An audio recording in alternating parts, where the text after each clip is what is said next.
কাটোগে তো বটোগে। এই বাবা বলছে 6 মাস না 7 মাস আগে আমাদের দেশে একটা সুন্দর বাবা বেরিয়েছে, ধীরেন্দর শাস্ত্রী বাগেশ্বর ধাম বাবা, সুন্দর দেখতে। কিছুদিন আগে বেরিয়েছিল যাত্রায়, অমুসলিম হিন্দু ভাইদিকে নিয়ে, কাটোগে তো বটোগে। এই বাবা বলছে मुसलमान के दुकान से कोई सामान मत खरीदो। ये बाबा पखंडी बाबा है। इसी बाबा ने मीडिया के सामने कहा, मेरे बहन का शादी के टाइम किसी मेरे हिंदू भाई ने मेरे को पैसा नहीं दिया। एक मुसलमान दोस्त था, उन्होंने मेरे को 20,000 रुपया उधार दिया तो मैंने अपने बहन का निकाह कराया। इससे बड़ा पखंडी और कोई हो सकता? लेकिन ये कह रहा है कि मुसलमान के दुकान से सामान मत खरीदो। सुन लीजिए, এই বাবা কি একজন ডেকেছে, অ্যাঙ্কারটার নাম হচ্ছে সুধীর চৌধুরী, আজ তকের অ্যাঙ্কার। এরকম আমার মতো চেয়ারে বাবা বসেছে, एंकर बुशा। बाबा, आपको हम एक आंकड़ा बताएंगे। कौन से आंकड़ा? बोले आंकड़ा सुन लीजिए हिंदुस्तान का। हिंदुस्ताने 2015 থেকে 2020 ক বছর হলো? 5 বছর। এই 5 বছরের ভেতরে অন্যান্য ধর্ম থেকে 13 লাখ লোক ইসলাম কবুল করেছে। জোরে একবার বলুন নারায়ে তাকবীর, নারায়ে তাকবীর। গোশ খান না আপনারা? যোগী মানা করেছে বলে ভয় খেয়ে গেছেন, গরুর গোশ খান না? গলার আওয়াজ কই? নারায়ে তাকবীর। কলকাতাও পৌঁছালো না, দিল্লি অনেক দূরের কথা। এই আওয়াজ যদি শুনতে চান তকবীরে, তো মুর্শিদাবাদে যেতে হবে, তবে বুঝতে পারবেন। যাই হোক, 13 লাখ লোক 5 বছরে ইসলাম কবুল করেছে। আর এই 5 বছরের ভেতরে অন্যান্য ধর্ম থেকে মাত্র 30,000 লোক সনাতন ধর্ম কবুল করেছে। জিতকার বাবা। फर्कटा कतटा बाबा बोलचे, इसका अंतर आसमान और जमीन का है। और इसीलिए है कि किसी मुसलमान मौलवियों ने श्री राम जी को हम गाली नहीं देते हैं, तुम हमारे रसूल को गाली देते हो, लेकिन हम तुम्हारे श्री राम जी को हम गाली नहीं दे सकते, श्री किशन जी को गाली नहीं दे सकते। बड़ी दुख की बात है, मैं चैलेंज दिया पूरे हिंदुस्तान के जितने मीडिया वाले हो, जो लोग बिके हुए हो और जो बिका हुआ नहीं है, सब सुन लो कान खुलकर। पूरे हिंदुस्तान में एक प्रूफ दिखा दो कि किसी मुसलमान बस्ती ने, किसी मुसलमान बाजार में, किसी मुसलमान भाई लोगों ने किसी हिंदू भाई को पकड़कर नारे तकबीर अल्लाह अकबर कहने के लिए मजबूर किया और उसको मर्डर किया। मैं मॉब लिंचिंग इस हिंदुस्तान में 5 साल के अंदर 500 से भी ज्यादा हुआ है। मुसलमान को पकड़ा गया और बोला कि जय श्री राम बोल, बोलने पर भी मर्डर किया गया। एक चाचा का दाढ़ी पकड़कर उससे थप्पड़ मारा गया। अरे तुम लोग एक साथ शिकार करते हो, समझ लेना ग्रुप में शिकार सुअर करता है, अकेला शिकार शेर करता है। अगर दम है तो अकेला आकर हमारे बस्ती में शिकार करके दिखा। अगर श्री राम जी से इतना मोहब्बत है तो आ जाओ, हम दावत देते, हमारे जलसे में खड़ा होकर जय श्री राम बोल के दिखा। हिम्मत नहीं है, फिर तू लोमड़ी से भी खराब है, तू सुअर से भी ज्यादा खराब है जो ग्रुप में शिकार करता है। मैं कह रहा हूं, हमारे जुबान से कभी ये नहीं निकलेगा श्री राम जी के, हम कहते हैं श्री राम जी महान आदमी थे, महान थे, लेकिन तुम हमारे रसूल को गाली देते हो, तुम हमारे मोहम्मद सल्लल्लाहु अलैहि वसल्लम को गाली देते हो। मस्जिद के ऊपर चढ़कर श्री राम के झंडा लहराया जाता है हिंदुस्तान में, मस्जिद को तोड़ा जा रहा है।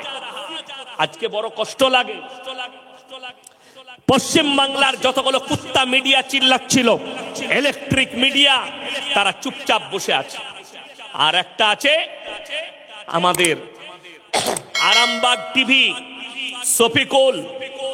আমি আপনাকে শ্রদ্ধার সঙ্গে বলছি, আমি ভদ্রতার সঙ্গে বলছি, আপনি কিছুদিন আগে দেখিয়েছিলেন বেলডাঙ্গার একটা ছেলে, যেদিনে বেলডাঙ্গায় দুর্ঘটনা ঘটে, আল্লাহর নামে গালি দেওয়া বোর্ড লাগানো হয়, সেই দিনে একটা ছেলে ফেসবুকে লাইভে এসে সমস্ত মাথায় টুপি লাগিয়ে মুখে দাঁড়িয়ে আছে, সমস্ত মুসলমানকে এক জায়গায় এসে সে একটা মানুষকে উত্তেজিত করার একটা বার্তা দিয়েছিল। সে অপরাধ করেছে ইসলামের কাছে। তুমি সেটা দেখিয়েছো এবং বাংলাদেশ যোগ করেছো। আজকে সয়ন হালদার নামে সেই ছেলেটা ধরা পড়েছে বেলডাঙ্গায়, যে ওই বোর্ডটা যে গালি লিখেছে তার নাম হচ্ছে সয়ন হালদার। আজকে এই কুত্তা মিডিয়াগুলো চুপচাপ বসে আছে। শফিকুলকে বলবো, তুমি যদি সত্যিকারী মুসলমান হও, তুমি যদি আল্লাহকে ভয় করো, আর তোমার যদি মুসলমানের প্রুফ দেওয়ার হয়, এইটাই হচ্ছে তোমার ম্যান প্রুফ। আমি তোমাকে ভালোবাসবো, কাল থেকে তোমার বিরুদ্ধে বলবো না, আমি তোমার প্রশংসা করব। সয়ন হালদারের ছবিটা নিয়ে তুমি যদি দালাল না হয়ে থাকো, তুমি প্রকাশ করো যে আসল দাঙ্গাবাজ, আসল আতঙ্কবাদী, আসল জঙ্গি ধরা পড়েছে। এটা 1 নম্বর। 2 নম্বর, গত পরশু দিনে মুর্শিদাবাদের সুতি থানায়, সুতি স্টেশনের কাছে রেল লাইনের ওপরে বোমা রাখতে গিয়ে দুটো দাসদের ছেলে ধরা পড়েছে। যদিও নামটা এখন আমার মনে পড়ছে না, দুটোই হিন্দুদের। এখনো পর্যন্ত মিডিয়ারা চুপচাপ আছে। এই নিউজ 18 বাংলা, তার নাম অয়ন না কি নাম, চশমা পরে খবর পড়ে, তাকে বলছি তুমি যে কত বড় বেঈমান আর তুমি যে কত বড় কুত্তা দালাল, কালকে বুঝতে পেরেছি। খবর সম্প্রচার করেছে সুতি থানায় বোমা রাখতে গিয়ে হাতে নাতে ধরা হারামখোর, তাদের নামগুলো প্রকাশ করে নাই। কেন? তোমার গলায় কুত্তার পাট্টা লাগিয়েছে কেউ, ওই জন্যে। আর আমি বলে যাচ্ছি দুটোই হিন্দুদের ছেলে। এরা যদি ধরা না পড়তো, হারামখোররা পাকিস্তান পর্যন্ত যোগ করে দিত। বোমটা পাকিস্তান থেকে এসেছে, মুসলিমরা রেখেছে, কতগুলো নাম জড়াতো তা ঠিক নেই। ওদিকে এলাকার লোক হাতে নাতে ধরেছে। এই স্বয়ং হালদার যে বোর্ডেতে আল্লাহকে গালি দিয়েছে, তার নামটা উঠে গেছে, তাকে পুলিশ অ্যারেস্ট করেছে, মুর্শিদাবাদ পুলিশ। আমি মুসলিমকে বলবো, শোনো, প্রশাসনের উপরে আস্থা রাখুন, আর মিডিয়ার উপরে আস্থা রাখবেন না। এই গোটা ভারতবর্ষে যতগুলো দাঙ্গা ফাসাদ হচ্ছে, হিন্দু মুসলিমের মধ্যে বিবাদ, জাতি বিবাদ লাগাচ্ছে, এই দেশের মিডিয়া তার মধ্যে নাম্বার 1 হচ্ছে রিপাবলিক টিভি। কোন মুসলমানের জন্য উচিত নয় তারা যেন রিপাবলিক টিভি দেখে। আপনারা কেউ দেখবেন না, সবাই বয়কট করব। সকলে জোরে হাত তুলে বলুন ইনশাআল্লাহ। রিপাবলিক টিভিকে বয়কট করুন। এই কুকুর রঞ্জন না ময়ূর রঞ্জন আছে একটা চারচকো ব্যাটারিওয়ালা মাল, হ্যাঁ, ময়ূর রঞ্জন, ও ময়ূর রঞ্জনের কুকুর রঞ্জন, ওটা আমি ওর নাম রেখেছি। প্রতিনিয়ত মিথ্যাচার করছে, অবাক লাগে। আচ্ছা শুনেছেন, একটা ছোট ছেলেও এরকম গল্প করবে না। আমাদের দেশের এই রাজ্যের মেদিনীপুরের একটা বুড়ো ভাম নেতা এখনো বিয়ে করেনি। সে বলছে বাংলাদেশ থেকে 1000 ঢাকা থেকে রিস্কা নিয়ে বেরিয়ে গেছে 1000 লোক কলকাতাকে দখল করবে। তুই পাগল। যারা বাংলাদেশে বলেছে আমরা রিস্কা নিয়ে যাচ্ছি, তারা তো কিছু খেয়ে বলেছে, তার থেকে বেশি গাঁজা এই 72 কেজি গাঁজা খেয়েছে। আচ্ছা, রিস্কা নিয়ে কোনো দেশ দখল করা যায়? আচ্ছা, তারা কোথায় এখন তাকে জিজ্ঞেস করুন। এইগুলো হচ্ছে প্রোপাগান্ডা, হিন্দু মুসলিমের মধ্যে ডিবেট এবং বিভেদ লাগানো। আমার ভাই, ভয় খাবেন না, সবাই আল্লাহর উপরে বিশ্বাস রাখবেন। জোরে বলুন ইনশাআল্লাহ। কোরআনকে অবতীর্ণ করেছেন, আরো জোরে বলুন, আমি শুনতে পাচ্ছি না, আপনারা বলুন। আল্লাহ কোরআনকে অবতীর্ণ করেছেন। আল্লাহর ওয়াদা আপনারা ভুলে গেছেন।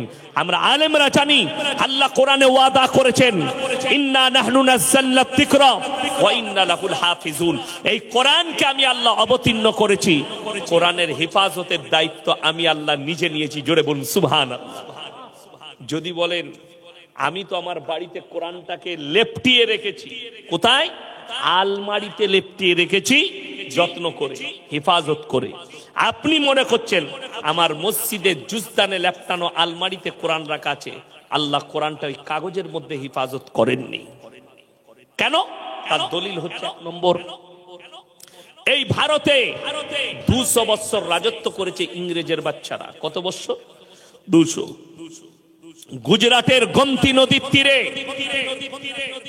20 লাখ কোরআনকে জ্বালিয়েছে। শাহ আব্দুল আজিজ মুহাদ্দিস দেহলভী রহমতুল্লাহ আলাই তিনি বললেন, এই ইংরেজের বাচ্চারা, তোমরা শুধু এই 20 লাখ লয়, পৃথিবীর যত কোরআন আছে সব জ্বালিয়ে দাও, কোরআনকে মিটাতে পারবে না। ইংরেজের মেজর জিজ্ঞেস করলো, কেন? বলে, শোনো, এই কোরআনকে আল্লাহ অবতীর্ণ করেছে, আর কোরআনটা এই কাগজের মধ্যে আল্লাহ হেফাজত করেননি। বলে, কোথায়? কোথায় করেছে সেই জায়গাটা দেখতে চাই। শাহ আব্দুল আজিজ মুহাদ্দিস দেহলভী তিনি বললেন, এই কোরআনটা একটা হাফিজে কোরআনের সিনেতে আল্লাহ 30 পারা কোরআন গেঁথে দিয়েছে, সব চালিয়ে দেবে। একটা হাফিজে কোরআন যদি জিন্দা থাকে 100 কোটি কোরআন ছেপে আবার আসবে। জোরে একবার বলুন নারায়ে তাকবীর। আমার ভাই, এরপরে কোরআন মিটানোর ক্ষমতা কারুর আছে? আপনি একটা বুড়িপুকুর মাদ্রাসা থেকে তালবিলিম নিয়ে আসুন, হাফেজ তালবিলিম, স্টেজে দাঁড়িয়ে কয়েক ঘন্টার ভেতরে বিনা ভুলে 30 পারা কোরআন শুনিয়ে দিবে। জোরে বলুন সুবহানাল্লাহ। শুধু তাই নয়, আল্লাহর আরো ওয়াদা আছে, ফালান তাজিদা লিসুন্নাতিল্লাহি তাবদীলা। কিয়ামত পর্যন্ত গোটা পৃথিবীর শক্তি যদি একদিকে দাঁড়িয়ে যায়, আমার কোরআনের একটা জের জবরকে পরিবর্তন করার ক্ষমতা পৃথিবীর কোনো শক্তির নাই। জোরে বলুন সুবহানাল্লাহ। আপনারা কি মনে করছেন ফিলিস্তিন গাজায় নিরীহ মুসলমান মারা যাচ্ছে? জানেন তাদের ইমানের মজবুতি কতটা? আপনাকে অতটাই ইমান আনতে হবে, মজবুতি। সন্তান মারা গেছে, বিবি বাল বাচ্চা ধন সম্পদ চলে গেছে, খালি তার বাচ্চাদের খেলনাগুলো পড়ে আছে তার কাছে। বাপ চোখের পানি এত পড়েছে শুকিয়ে গেছে। মিডিয়াওয়ালা জিজ্ঞেস করছে, তোমার ঘর বাড়ি সন্তান বিবি সব চলে গেছে, তারপরও কি বলছে জানেন? আল্লাহি আল্লাহ, সব আল্লাহর মেহেরবানি। জোরে বলুন সুবহানাল্লাহ। কত ইমানের মজবুতি। আমাকে আল্লাহ নিয়ামত দিয়েছিল, আল্লাহ নিয়েছে, আমার জানটাও আল্লাহর জন্য কুরবান। একজন মা, ওই ফিলিস্তিনে একজন মা, 3টে সন্তান বেঁচে আছে, তার গোটা পরিবার শেষ, খাবার দাবার কিছুই নেই। 10 থেকে 15 দিন কিছু খাবার পাইনি, পানি খেয়ে আছে। মিডিয়ার সামনে কি বলছে জানেন? আল্লাহ যদি মানুষের মাংস খাওয়া হালাল করত, আমি আমার এই সন্তানদের জন্য শরীরের মাংস কেটে রান্না করে খাওয়াতাম। খাবার পৌঁছাইনি। এত ইমানের মজবুতি। গোটা বিশ্বে শুনেলেন 35 লাখ শিশু মারা গেছে গাজার ফিলিস্তিনে, নিরীহ 35 লাখ। আপনারা কি মনে করছেন ইসরায়েল জিতে গেছে, ইসলাম হেরে গেছে? ভারতের মিডিয়া যারা ভাবছেন চিঙ্গারি মিডল ইস্টে লেগেছে, রাসূলের হাদিস প্রমাণিত হবে, সত্যই প্রমাণিত হবে, এই চিঙ্গারি গোটা পৃথিবীতে ছড়াবে। এলন মাস্ক যে আছে, এলন মাস্কের নাম শুনেছেন না শুনেননি? সে গত 1 সপ্তাহ আগে এলান করেছে চাঁদেতে সে ঘর তৈরি করছে, 10 লাখ লোকের বাস, 1 মিলিয়ন লোক যেন বাস করতে পারে। তার কারণ সে বলেছে পৃথিবীতে এরপরে যে যুদ্ধটা হবে সেটা হচ্ছে তৃতীয় বিশ্বযুদ্ধটা হবে বিনাশের যুদ্ধ, পরমাণু যুদ্ধ। দুনিয়ার 90% ধ্বংস হয়ে যাবে, 10% দুনিয়াটা থাকবে। বৈজ্ঞানিকরা বলছে পরমাণু হাত লেগে গেছে ইরানের। ইরান পরমাণু গোটা পৃথিবীটা ল্যাপটে আসবে। 20 কোটি মুসলমানের প্রাণহানি হবে গোটা পৃথিবীতে, 20 কোটি। ইসলাম প্রতিষ্ঠিত হবে, দাজ্জালের আবির্ভাব ঘটবে, ইমাম মেহেদী প্রকাশ পাবে। আপনারা কি মনে করছেন আল্লাহ কিয়ামতের ময়দান করবেন 24 পরগনাটা, কলকাতাটা, মক্কা মদিনা? না, রাসূল সাল্লাল্লাহু আলাইহি সাল্লামের হাদিস, কিয়ামতের ময়দান হবে ওই ফিলিস্তিনের আল আকসার ময়দানটাই হবে কিয়ামতের ময়দান। গোটা পৃথিবীর মানুষকে আল্লাহ ওই গাজা ফিলিস্তিনের ময়দানে, আল আকসার ময়দানে হাজির করবেন। ওই জায়গাটাই হবে, আল্লাহ রাসূলের হাদিস, খোরাসান থেকে এমন একটা যোদ্ধা বের হবে, একটা দল বের হবে, তাদের কাছে এত অত্যাধুনিক অস্ত্র থাকবে যে অস্ত্র পৃথিবীর আর কারোর কাছে থাকবে না। তারা যখন যুদ্ধ করতে শুরু করবে, পৃথিবীর আর কোনো শক্তি তাদের সামনে দাঁড়াবে না। আর তাদের যে কমান্ডার হবে, তেনার নাম হচ্ছে ইমাম মেহেদী। জোরে বলুন সুবহানাল্লাহ। আর পৃথিবীর কোনো শক্তি দাঁড়াবে না। তারা গিয়ে আল আকসায় ঝান্ডা গাড়বে, গোটা পৃথিবীতে ইসলাম প্রতিষ্ঠিত হবে। মুসান্নাফ ইবনে আবু শাইবার হাদিস, রাসূল আকরাম সাল্লাল্লাহু আলাইহি সাল্লাম হাদিস বর্ণনা করলেন, হে আমার সাহাবীরা শোনো, গোটা পৃথিবীতে ইসলাম প্রতিষ্ঠিত হবে, মসজিদগুলো নামাজিতে ভরে যাবে। কিন্তু রাসূল বললেন তারা হবে সুদখোর, হারামখোর নামাজি। তাদের মধ্যে মুমিন খুঁজে পাবে না। তারা বালাখানা তৈরি করবে, দামি দামি বাড়ি তৈরি করবে, কিন্তু তাদের মধ্যে ইমানদার খুঁজে পাওয়া মুশকিল হবে। কিয়ামতের মারাত্মক আলামতগুলো উলামারা বুঝতে পাচ্ছেন, আলেমরা যারা আমাদের বড় বড় আকাবির আছেন, তেনারা বুঝতে পাচ্ছেন কিভাবে কিয়ামতের আলামতগুলো একটা একটা করে প্রকাশ হচ্ছে।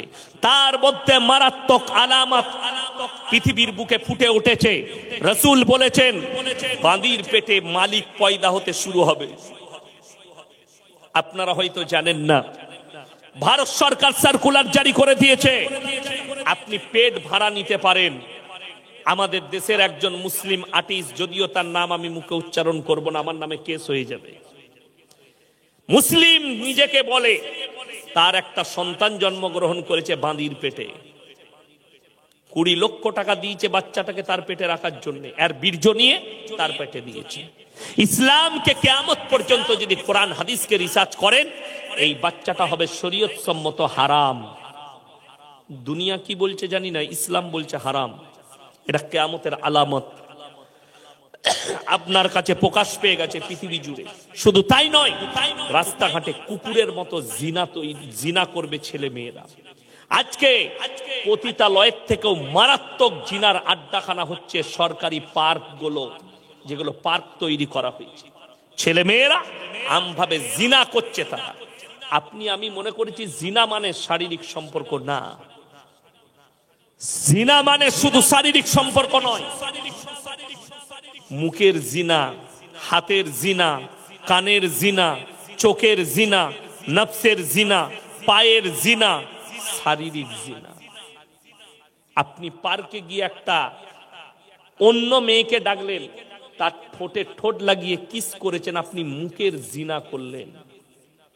আপনি নফসের দ্বারা ভাবলেন এর সঙ্গে মিলামিশা করব, নফসের জিনা হলো। যে পায়ের দ্বারা হেঁটে গেছেন, পায়ের জিনা। ওই জন্য কোরআনে মারাত্মক উপদেশ আল্লাহ দিয়েছেন, ওয়ালা তাকরাবুজ জিনা ইন্নাহু কানা ফাহিশা ওয়া সা সাবিলা। ব্যভিচার করা তো দূরের কথা, যে রাস্তায় ব্যভিচার হয় সে রাস্তার ধারে পাশে তোমরা যাতায়াত করো না। আমি তো দাওয়াত দিয়েছি, আজকে আবার আমি এই ইউটিউবারদের সামনে, মিডিয়ার সামনে দাওয়াত দিয়ে যাচ্ছি। আমাদের আসানসোলের নিয়ামতপুর, লচিপুর দেহ ব্যবসার আড্ডাখানা, কলকাতার সোনাগাছি দেহ ব্যবসার আড্ডাখানা, এখানে যদি কোনো মুসলমান মা বোন ফেসে থাকেন, অনুরোধ করবো এই দেহ ব্যবসা থেকে বেরিয়ে এসে আল্লাহর পথে এসো। যদি বলে আমার কোনো দুনিয়াতে দিক দিশারি নেই, গুগলে সার্চ করবে, ইয়াসিন ভাইয়ের নম্বর পাবে। আমি তোমাদিকে স্বামীর বন্দোবস্ত করে দেবো, হালাল রিজকের বন্দোবস্ত করে দেবো, যোগাযোগ করো, আল্লাহর পথে ফিরে এসো। মারাত্মক অপরাধ। আল্লাহ বললেন জিনা করা অনেক দূরের কথা, যে রাস্তায় হয় সেই রাস্তার ধারে পাশে যাতায়াত করো। আমি মাঝে মাঝে পুরুলিয়া ডিস্ট্রিক্ট যাই জলসা করতে, আর পুরুলিয়া যেতে গেলে আসানসোল থেকে ঢুকে বাজার হয়ে ডিসেল ঘর, দামোদর নদীর ব্রিজ পার করে তারপরে পুরুলিয়া ডিস্ট্রিক্ট, ওই নিয়ামতপুর লচিপুরের ওপর দিয়ে যেতে হয়। আমি খালি ওইটুকু 2 কিলোমিটার রাস্তাটা, ওইটা কভার করার জন্য মিনিমাম 20 থেকে 25 কিলোমিটার চক্কর মেরে হাই রোড থেকে ঢুকি ওই দিকে যাই না। কেন? বাই চান্স আমার চোখ পড়ে গেলে নফসের পাপ হবে, আমি আল্লাহকে কি জবাব দেব? কোরআনের প্রতি আমল করতে হবে। আমার মা বোন, আমার ভাই, কিয়ামতের আলামত গুলো চোখের সামনে ফুটে উঠছে। আপনাকে বলে দিই, কিছুদিন আগে পাকিস্তানে একটা বড় প্রোগ্রাম হয়েছে। প্রোগ্রামে পৃথিবীর বড় বড় স্কলাররা ছিলেন। সেখানে একজন পৃথিবীর শ্রেষ্ঠ মুফতি ছিল, মুফতি তাকি উসমানী। তিনি বক্তব্য রাখতে গিয়ে একটা মারাত্মক উক্তি দিয়েছেন, कियामत से पहले पूरे आलम में, पूरे दुनिया में हराम औलादों से भर जाए। অনেকজন চোখের পানি ফেলিয়েছে। আমি সেদিনে মালদা থেকে জলসা করে আসছিলাম, 4-5 ঘন্টা লাগে বাড়ি আসতে। আমি গাড়িতে শুনতে শুনতে আসছি, তো আমার চোখ দিয়ে পানি এসছে। আমি তিনার ব্যাখ্যাটা শুনলাম, মারাত্মক ব্যাখ্যা দিলেন। যেমন আজকে আমি এখানে জলসা করতে এসেছি, আমাকে যদি বলেন হুজুর আপনি কে, আমি আমার বাবার নাম বলবো না মায়ের? কথা বলে বাবা। আপনাকে যদি জিজ্ঞেস করে আপনি কে, ইনি বাপের নাম বলবে না মায়ের? বাপের। বাবা যদি মারা যায় তাও আমরা কি বলি? আমি মৃত অমুকের ছেলে। ঠিক কিনা কথা বলে? আমি মৃত অমুকের ছেলে। মারা গেলেও আমরা বলি। শুনেলেন, আল্লাহ তাআলা ইনসানের, মানুষের যে পরিচয় ঘটিয়েছেন এটা বাপের দ্বারা। আপনাদের এখানে ছাগল আছে না নাই? কথা বলেন। আচ্ছা, ছাগলের ছানা হলে পাঁঠার ছানা বলেন না ছাগলের? ছাগলের। আচ্ছা, গায়ের বাচ্চা হলে ষাঁড়ের বাচ্চা বলেন না গায়ের? কথা বলে না? গায়ের বাচ্চা। বড় কষ্ট লাগে। আল্লাহ জানোয়ারের পরিচয় ঘটিয়েছেন মায়ের দ্বারা, ইনসানের পরিচয় ঘটিয়েছেন বাপের দ্বারা। আমার ভাই, আপনি বুঝতেই পারবেন না বেঈমান কাফেররা কিভাবে চালিয়েছে আপনার উপরে অস্ত্র, আপনি ফেঁসে যাচ্ছেন। আজকে আমাদের যুবক যুবতীরা জিনার প্রমোট করতে লেগেছে। রিলেশনশিপে আছে, ওই মেয়েটার সাথে আমার রিলেশন আছে, ওই মেয়েটার সাথে আমার লাভ আছে, ইসলামী শরীয়তে হারাম। বেঈমান কাফেররা শুনেলেন, লন্ডন, আমেরিকা, জাপান, জার্মান, উত্তর কোরিয়া, দক্ষিণ কোরিয়া, ব্রাজিল, যতগুলো বেঈমান কাফের দেশ আছে তারা তাদের পার্লামেন্টে পাস করিয়েছে, এরপর থেকে যতগুলো বাচ্চা পয়দা হবে তারা যদি ইচ্ছা করে মায়ের পরিচয়েও বাঁচতে পারবে। চলুন আপনাদেরকে ছোট্ট ঘটনা শুনাই। ইমাম আবু হানিফা রাহিমাহুল্লাহ, তিনার কাছে কিছু ভদ্র মহিলা এলেন আর তারা বললেন, হে যুগের ইমাম, ইসলামী শরীয়তে একটা পুরুষ 4টা বিবাহ করতে পাবে, একটা নারী কেন 4টা স্বামী রাখতে পাবে না? ইমাম আবু হানিফা রাহিমাহুল্লাহ বললেন, এক কাজ করো, তোমরা কাল সকালে, আমি উত্তর দেবো, যাও সকালে আসবে। তো সঙ্গে সঙ্গে তারা চলে গেছে।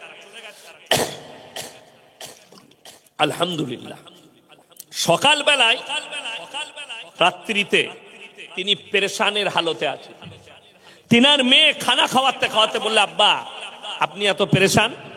ইমাম আবু হানিফা রাহিমাহুল্লাহ বললেন, মা, মহিলারা প্রশ্ন করেছে, আমি উত্তর দিতে পারিনি। ইমাম আবু হানিফা রাহিমাহুল্লাহর মেয়ে বললেন, আব্বু কালকে তাদেরকে আমার কাছে পাঠান, আমি উত্তর দেব। ইমাম আবু হানিফা রাহিমাহুল্লাহ ফজরের নামাজ পড়ে বসে আছেন নিজের দরবারে। মহিলারা পর্দায় হাজির। তুমি বলেছিলে ফজরের পরে বলবে। তিনি বললেন, তোমরা আমার মেয়ের কাছে চলে যাও। সেই ভদ্র মহিলারা তিনার মেয়ের কাছে গেলেন, যাওয়ার পরে বললেন, তুমি নাকি আমাদের উত্তর দিবে? হ্যাঁ অবশ্যই দেব, বসে যাও। সমস্ত মহিলারা বসে গেলেন। রেওয়ায়েতে আছে একটা করে কটরা ধরিয়ে দিলেন, ধরো, এটা কি হবে? তোমরা পর্দার আড়ালে যাও, নিজের নিজের স্থান থেকে দুধ বের করে নিয়ে এসো। সমস্ত মহিলারা নিজের নিজের স্থান থেকে দুধ বের করে নিয়ে এলো, একটা বড় পাত্রের মধ্যে ঢেলে দিলেন, সব মিক্স হয়ে গেল। এরপরে ইমাম আবু হানিফা রাহিমাহুল্লাহর মেয়ে বললেন, তোমরা নিজের নিজের দুধগুলো বের করে নাও। এরা পেরেশান, এই দুধগুলো মিক্স হয়েছে, আমি কেমন করে আমরা বার করব? ইমাম আবু হানিফা রাহিমাহুল্লাহর মেয়ে বললে, শোনো, একটা ছাগল যদি মাঠে যায় 5টা পাঁঠা তার সাথে মিলামিশা করতে পারে। কার বীর্য থেকে বাচ্চা হয়েছে আল্লাহ ছাড়া কেউ জানে না। একটা ষাঁড়, একটা গাই যদি মাঠে থাকে 5টা ষাঁড় মিলামিশা করতে পারে, কার বীর্য থেকে বাচ্চা হয়েছে এটা আল্লাহ ছাড়া কেউ জানে না। তোমরা যদি, সেই যুগটা ছিল সায়েন্সের যুগ নয়, টেকনোলজির যুগ নয়, সেখানে তিনি যুক্তি দিয়ে বুঝাচ্ছেন, শোনো তোমরা যদি 4টা স্বামী রাখতে চাও, বাচ্চাটা কার বীর্য থেকে হয়েছে এটা সমাজে দ্বন্দ্ব দাঁড়িয়ে যাবে, সংশয় দাঁড়াবে। আর আল্লাহ ইনসানের পরিচয় বাপের দ্বারা দিয়েছে, মায়ের নয়। তোমাদের মধ্যে আর জানোয়ারের মধ্যে কোনো ফারাক থাকবে না। জোরে বলুন সুবহানাল্লাহ। আমাদের ভারতে এই জানোয়ারের আচরণটা কাদের কাছে আছে? কিছু আর্টিস্ট, কিছু খেলোয়াড়, এদের কাছে এগুলো আছে। আর আমাদের শিক্ষিত সমাজ মনে করছে এরাই হচ্ছে চলার পথ। আল্লাহর কসম, চলার পথ যদি তুমি নিজেকে মুসলমান বলো, ওই ফিল্মের হারামের আউলাদ আর্টিস্টরা নয়, ওই নাচনেওয়ালারা নয়, ওই নাচনেওয়ালি নয়। যদি চলার পথ কেউ হয় রাসূল আকরাম সাল্লাল্লাহু আলাইহি সাল্লাম, হে আমার মা বোন, তুমি যদি চলতে চাও হযরতে ফাতেমার মতো জিন্দেগি করো, হযরতে আসমার মতো করো, হযরতে জৈনবের মতো করো, মা খাদিজাতুল কুবরা রাদিয়াল্লাহু তাআলা আনহার মতো করো। ওইটাই হচ্ছে তোমার চলার পথ। আজকে আমাদের দেশে যে মেয়ে যত শরীর খুলবে তার দাম তত বেশি ইউটিউব আর ফেসবুকে। তাকিয়ে দেখেন, তার ভিউজ তত বেশি। কদিন আগে দেখছিলাম এই আপনাদের কলকাতায় কোন জায়গায় একটা মেয়ে শুধুমাত্র একটা সরু গেঞ্জি পরে বিরিয়ানি বিক্রি করছে, নাউজুবিল্লাহ। আর তার কাছে যুবকদের ভিড়। হাওড়াতে অঙ্কুরহাটিতে ছোট প্যান্ট পরে শরীর খুলে চা বিক্রি করছে। আগে সিরিয়াল করতো, এখন দেখছি চা বিক্রি করছে। ভিড় কাদের? যুবকদের। চায়ের ভিড় লয়, কিসের ভিড়? তার শরীরের ভিড়, তার আকৃতির ভিড়। আর এই যতগুলো ছেলে জিনা করার নিয়তে চা খেতে যাবে, কিয়ামতের দিনে এই মেয়েটা জান্নাতের খুশবু পর্যন্ত পাবে না, এর জন্য জাহান্নাম ওয়াজিব হয়ে যাবে। এতগুলো ছেলেকে জিনা করায় উদ্বুদ্ধ করেছে। আমার ভাই, আমার মা বোন, ইসলামে পর্দা ফরজ। এই দেখেন আমার পকেটে আছে মনে হয়, আপনাদেরকে উদাহরণ দিয়ে বুঝাই। যদি বুঝে যান আপনারও মঙ্গল, আমারও মঙ্গল। আপনারা কিয়ামতের দিনে বেঁচে যাবে। পকেটে ভরলে মনে হলো নাই, বার করে নিচে আমার বিটি চকলেট, একটা 1 টাকা দামি চকলেট, খোলা থাকে না, প্যাকেটের মধ্যে থাকে। কথা বলে, আচ্ছা 1 টাকা চকলেটটার মূল্য বেশি না আপনার বিবির একটা নারীর মূল্য বেশি? কথা বলে না, একটা নারীর মূল্য বেশি। আল্লাহ তাআলা সূরা নিসা অবতীর্ণ করেছে, একটা মায়ের কি ইজ্জত দিয়েছে। সূরা নিসাটা পড়লে, মানে কোরআনটা খুলে পড়লে আপনি বুঝতে পারবেন যে একটা নারীর কতটা ইজ্জত। আল্লাহ কোরআনে বললেন ওয়াদরিব খুমুরিহিন্না আলা জুনুবিহিন, হে নারী তুমি ঢেকে লাও, পর্দা করে লাও, তোমরা কোনোদিন লজ্জিত হবে না, ধর্ষিত হবে না, কোনোদিন বেইজ্জতি হবে না। একটা চকলেট 1 টাকার যদি খুলে দিলে তার ইজ্জত নষ্ট হয়, আপনার বিবি যদি শরীর খুলে দেয় তার কতটা ইজ্জত নষ্ট হবে। একটা কলা কেউ যদি আপনার বাজারে ছিলে বিক্রি করে, আপনি খাবেন কেন? ধুলো পড়ে, মাছি বসেছে, এই কলা খাবো না, ইজ্জত নষ্ট হয়ে গেছে। আপনি কলাটা ছিলে দিলে তা কলার ইজ্জত বুঝতে পারলেন, আর আপনার বিবির, আপনার বিটির ইজ্জত বুঝতে পারেননি। আল্লাহ তাদেরকে কতটা ইজ্জত দিয়েছে। অনেক মেয়ে, অনেক মুসলিম সমাজ, অনেক মুসলিমরা শিক্ষিত ঘর, তারা ভাবছে শিক্ষিত মুসলিমরা যে এই মৌলবীরা কিছুই জানে না, ছোট ড্রেস পরাটা মেয়েদের জন্য এটা মডেলিং এর যুগ, ছোট ড্রেস পরবে। যদি ছোট কাপড় পরাটা মডেলিং হয়, জেনে রেখে দিবেন এই 24 পরগনার সব থেকে বড় মডেলিং হচ্ছে কুত্তাগুলো, যারা কোনো ড্রেসই পরে না। এই কুত্তাগুলো হচ্ছে সব থেকে বড় মডেলিং। বড় কষ্ট লাগে, এই দেশের আইনের প্রতি দুঃখ হয়।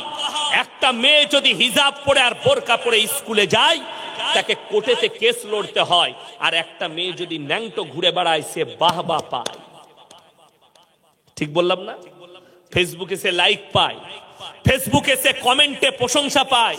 কেউ লেখে নাইস, কেউ লেখে বিউটিফুল, কেউ লেখে আই লাভ ইউ, কেউ লেখে তোমার চেষ্টা ভালো, কেউ লেখে তোমার ঠ্যাংটা ভালো।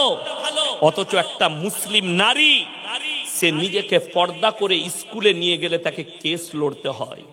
এর থেকে দুঃখ আর কিছু হতে পারে? এর থেকে বেদনা আর কিছু হতে পারে? আমার ভাই, যে দেশে ধর্ষণকারীর পক্ষে উকিল দাঁড়ায় সেই দেশে ন্যায় বিচার হতে পারে না। যেই দেশে আপনারা অনেকে মনে করেন আমাকে দাওয়াত দিবেন না দিবেন সেটা আপনাদের ইচ্ছা, আমি দাওয়াতের ভুকা নয়। আজ কি কোচবিহারের জন্য একজন 24 পরগনার বক্তা ফোন করেছিল, ভাই একটা ডেট আমাকে দিতেই হবে, আমার ইজ্জতের ব্যাপার। ভালোবাসে, মহব্বত করে, আমি মহব্বত করি, কিন্তু আমি তাকে একটা কথা বললাম, আমার বক্তব্য নিতে পারবে নাকি আগে দেখে লাও, তারা যদি গ্রহণ করতে পারে দাওয়াত দাও, তা না হলে আমি মাদ্রাসা করি, জলসা করি, প্লাস আল্লাহর কৃপায় ব্যবসাও করি।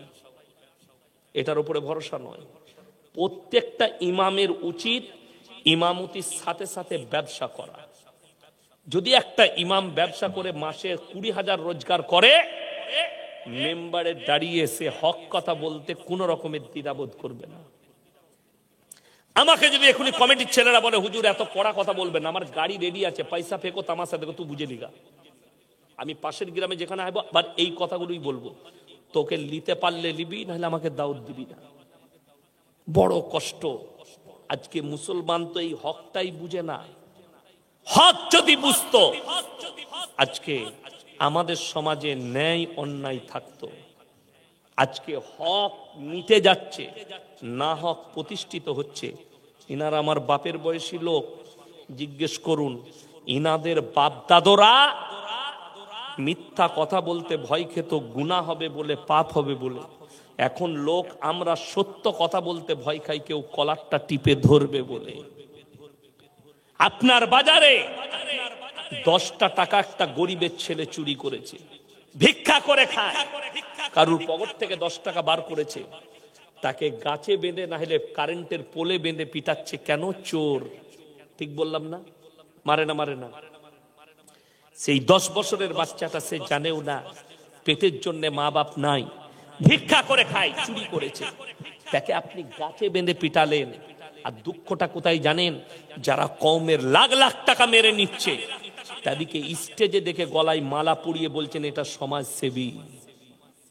আমি বললি খারাপ, আমাকে গালি দেবে দাও, আমি হক কথা বলে যাব। শুনে রেখে দেন, এই যুগের যারা নেতা আছেন, যারা গ্রামের দায়িত্ব পালন করছেন, আল্লাহ যাদেরকে নেতা করেছে, আল্লাহ যাদেরকে চেয়ার দিয়েছে, একটা বিচার যদি অন্যায় করে থাকেন, একজনের উপরে মাজলুমের উপরে জুলুম করে থাকলে, কিয়ামতের দিনে তুমি তাহাজ্জুদ গুজার হলেও প্রেরণা তোমার জন্য দুষ্কর হয়ে যাবে।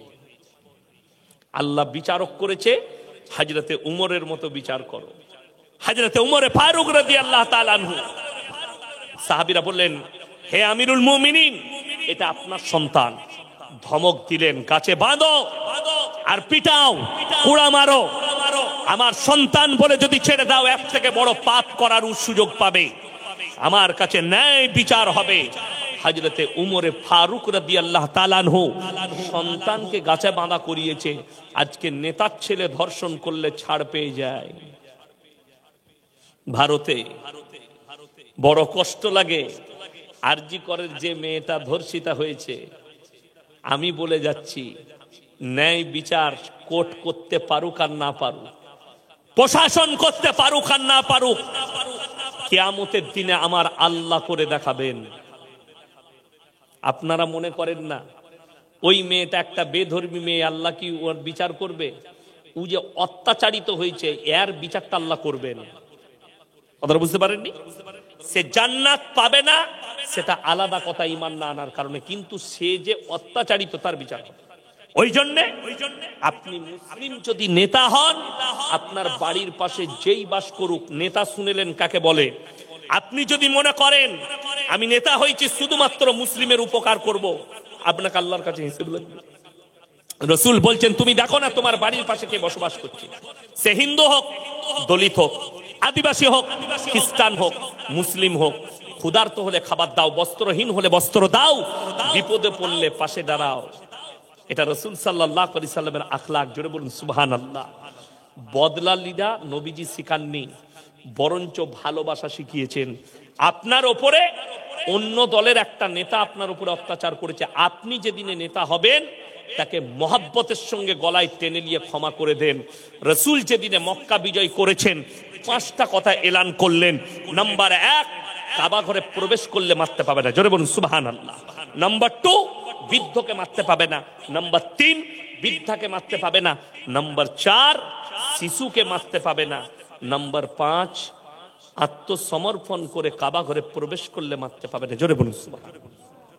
নবীজি বললেন, নবীজি এলান করলেন, আমি দয়ার নবী, আল্লাহর নবী এলান করছি, আমি দয়া করতে জানি, ময়া করতে জানি, ক্ষমা করতে জানি, বদলা নিতে জানি। নবীজি কাকে ক্ষমা করেছেন আপনি অবাক হবেন।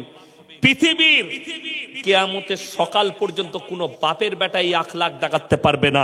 রাসূলের চাচা যান হযরতে আমির হামজা রাদিয়াল্লাহু তাআলা আনহু, এখনো পর্যন্ত উহুদের প্রান্তরে কবর আছে, লোহার ব্যারিকেড দিয়ে 70 জন সাহাবীর কবর, ওখানে শুয়ে আছেন নবীজির চাচা যান হযরতে আমির হামজা রাদিয়াল্লাহু তাআলা আনহু। যুদ্ধের ময়দানে বুকটা চিড়ে তলোয়ারে করে এই গলা সমেত কলিজা থটটা বার করে চিবিয়ে খেয়েছিল, তার নাম হিন্দা। নবীজি বললেন, হিন্দা, আল্লাহ তোমাকে ক্ষমা করেছে, আমি নবী ক্ষমা করে দিলাম, কলমাটা পড়ে দাও। জোরে একবার বলুন না সুবহানাল্লাহ। আর আপনি বলছেন আমি নেতা হয়েছি, তুই আমার উপরে অত্যাচার করেছিস, আমি বদলা নিয়ে দেখাবো। তুমি নেতা হতে পারোনি, ক্ষমা করতে শিখো, নেতা হতে পারবে। মজলুম আর নিরীহ এতিম মিসকিনের মালকে খাবে না মেরে। আমাদের দেশে সব থেকে দুর্নীতি চলছে। সরকার বেচারা একজন মাটির বাড়ি গরিব মানুষকে 1,40,000 দিচ্ছে, 40 ঘর দেওয়ার আগে বলছে 10,000 আমার কাছে পৌঁছে দিবি পার্টি অফিসে। তারা শুনে রেখে দাও, তোমরা আজকে যদি সরকার হিসেব না নেয়, আমার আল্লাহর খাতায় কিয়ামতের দিনে দাঁড়িয়ে তোমাকে হিসেব লাগবে। আমি এটা চ্যালেঞ্জ ছুড়ে বলে গেলাম, আমার এই কথা কোনো বাপের বেটা মলবি যদি কেটে দিতে পারে, আমি আর 24 পরগনায় কোনোদিন জলসা করব না।